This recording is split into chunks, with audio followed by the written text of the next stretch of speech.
안녕하세요, 와쌤입니다. 개인 사업자 혹은 프리랜서 분들이 홈택스를 이용해서 신고를 하는 방법에는 장부를 작성해서 신고하는 방법과 장부를 작성하지 않고 신고를 하는 추계 신고가 있는데, 오늘은 홈택스에서 간편 장부로 신고하는 방법에 대해서 알아보겠습니다.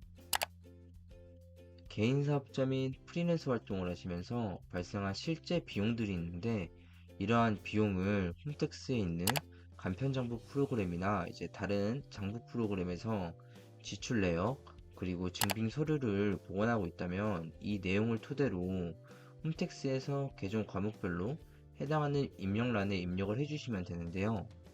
그러면 홈택스를 이용한 간편 장부 신고 방법에 대해서 한번 알아보겠습니다.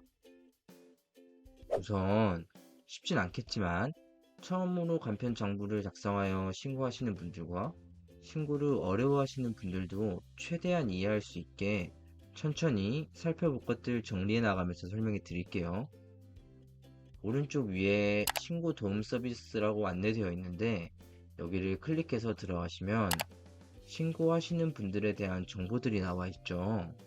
우선 종합소득세 신고는 2022년도 귀속분에 대해서 신고를 하는 거기 때문에 귀속연도가 2022년도로 체크되어 있는지 보시고, 그리고 이전 연도에 대한 것들도 조회하시면 볼 수 있으니까요. 이전에는 어떤 신고 유형이었나 확인하고 싶으신 분들은 조회해 보시면 되고, 귀속연도 2022년을 체크하셨으면 조회하기를 누르시면 됩니다. 자, 그러면 기본 사항에서 살펴볼 건 우선 신고 안내 유형인데, 어떤 신고 유형에 해당하시는지를 알 수 있어요. 작년까지만 해도 여기에 알파벳으로 S, A, B, C, D 이렇게 유형을 구분했는데, 올해에는 안 적어두고 간편정부 대상자 기준 경비율 이렇게 안내문이 나오더라고요. 기장 의무에서는 간편장부가 아닌 복식부기라고 적혀 있으시면 무조건 복식부기 장부를 작성하셔서 종합소득세 신고를 마무리하셔야 하고, 간편정부 대상자분들이 복식부기 장부를 작성하시면 기장세액 공제라고 해서 세액의 20%를 감면해 주니까 세액이 커서 절세를 해야 한다, 그러시면 복식부기 장부를 의뢰하셔서 작성해도 좋을 것 같고, 옆에 추계신고 시 적용 경비율은 기준 경비율 혹은 단순 경비율이 적혀 있으실 텐데, 장부를 작성하지 않고 신고를 하면 나라에서 업종별로 비용을 얼마만큼 인정해 주겠다라고 정해준 기준이 있어요. 그 기준을 토대로 비용을 인정받아서 종합소득세를 신고하는 방법을 말하는데, 단순 경비율, 기준 경비율이 만약에 궁금하시다면 하샘 채널에 또 영상으로 따로 정리해 둔 게 있으니까 참고하시면 좋을 것 같고, 기본 사항에서는 이 정도 확인하시고, 신고 시 유의할 사항, 좋은 내용이시니 한 번씩 읽어보시고, 신고 안내 자료를 보시면 사업장별 수익금액 현황이 있죠. 여기서는 해당 사업장에서 발생한 모든 소득 및 매출을 정리해 둔 거예요. 수익금액 현황을 또 보시면 사업자면 부가가치세 신고를 하시죠. 그때 2022년에 부가가치세 신고를 하시면서 소득이 잡혔던 부분에 대한 내용이고, 신용카드 발행세 공제라고 해서 부가세 신고를 하실 때 매출액의 일정 비율을 곱해서 신용카드와 현금 영수증을 발행했을 때 부가세 신고할 때 공제를 받을 수 있어요. 근데 부가세 신고할 때 공제 받았던 것들을 이거 공제받은 거 종합소득세 신고할 때 다시 수익 금액으로 잡아라 라고 알려주는 거고요. 여기에 있을 수 있는 게 신용카드 세액공제, 전자신고 세액공제, 일자리 지원금 등 있어요. 나중에 신고서 매출에 입력할 때 기타에 입력하는 부분에 해당합니다. 그리고 아래 타소득 자료 유무를 보시면 여기에는 다른 소득으로 잡혀 있는 게 없는데, 만약 다른 소득에 해당하신 게 있으시면 체크를 하시고 그에 따라 또 내용을 입력을 하셔야 해요. 이제 신고에 대한 부분으로 넘어갈게요.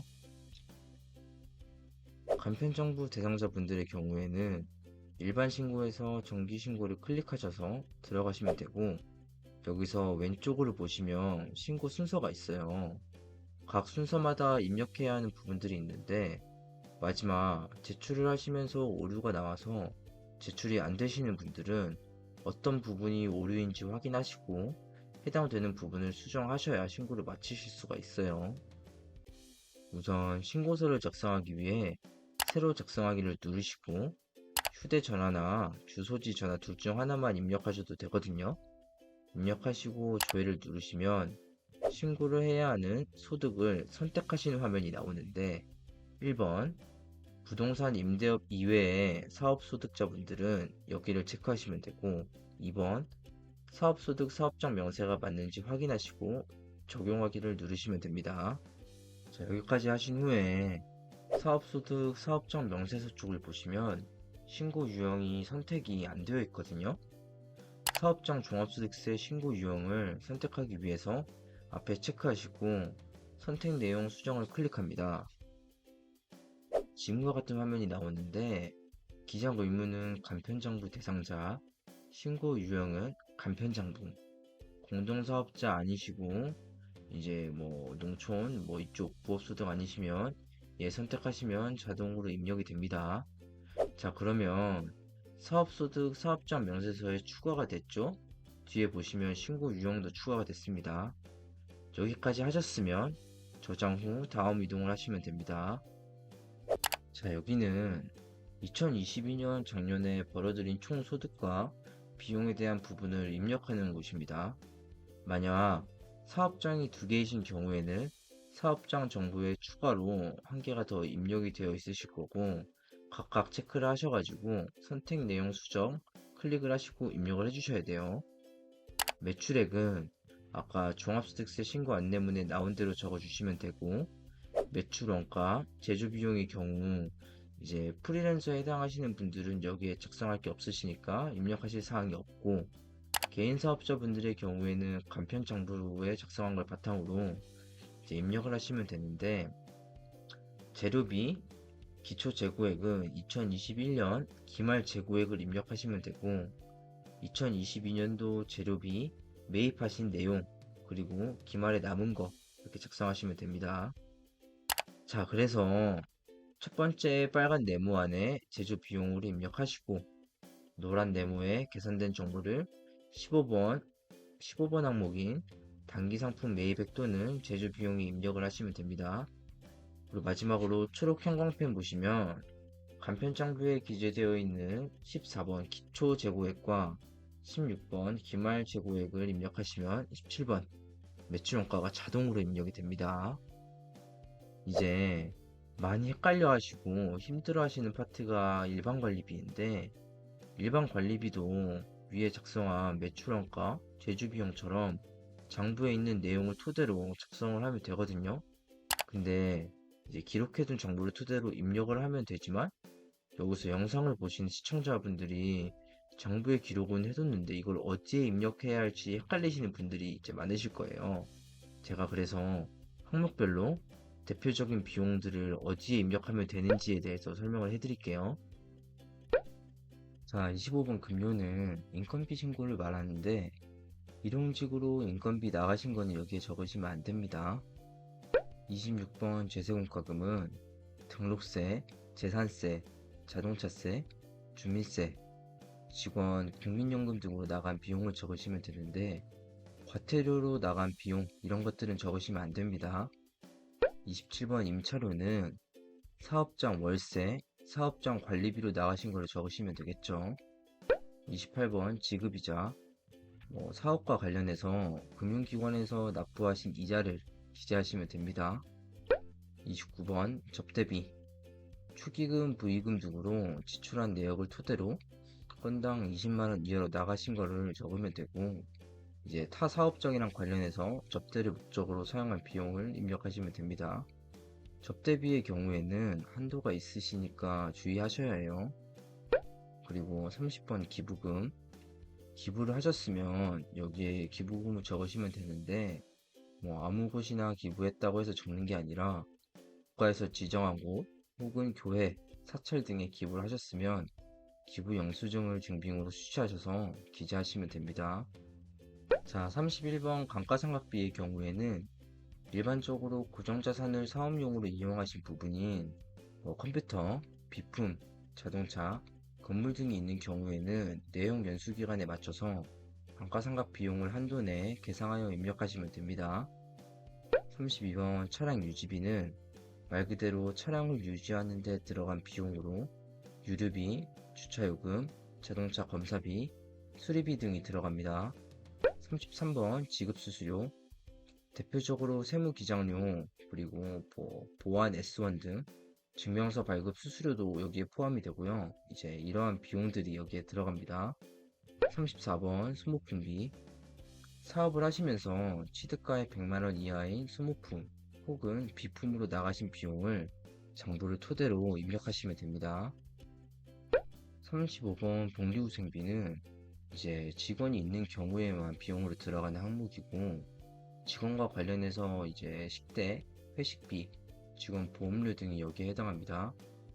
36번 운반비는 상품 및 재화를 운반하는 데 들어간 비용을 여기에 입력하시면 됩니다.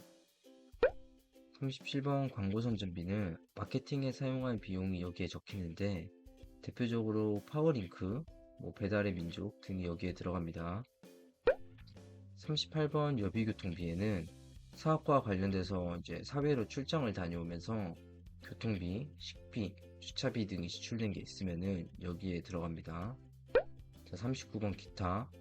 기타에는 전기세, 수도세, 통신비, 수송비 등이 여기에 입력하시면 되고, 자, 이렇게 총 15개 항목에 대해서 정보를 토대로 입력을 하셨으면 비용이 합산돼가지고 41번 필요 경비 합계가 계산이 됩니다. 주의하실 게 만들어 두신 간편 정보를 토대로 입력하시는 것도 중요하지만 그 입력하는 거에 대한 적격 증빙 자료인 세금 계산서나 카드, 현금 영수증, 자동차 등록증 이러한 이제 적격 증빙 자료가 없으면은 비용 처리를 할 수가 없고, 그렇기 때문에 사업자 분들과 프리랜서 분들께서 종합소득세 절세를 위해 여러 증빙 자료를 모으시는 거죠. 자세히 설명해 드리고 전달하려다 보니 영상이 많이 길어져 두 편으로 나눠서 전달해 드려야 할 것 같아요.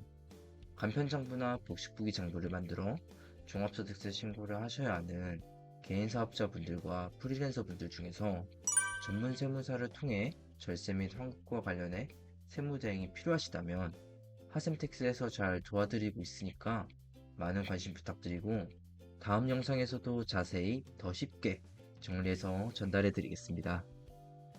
오늘 영상이 시청자분들께 도움이 되셨다면 좋아요와 구독만으로 영상을 준비하는 데 정말 큰 도움이 됩니다. 감사합니다.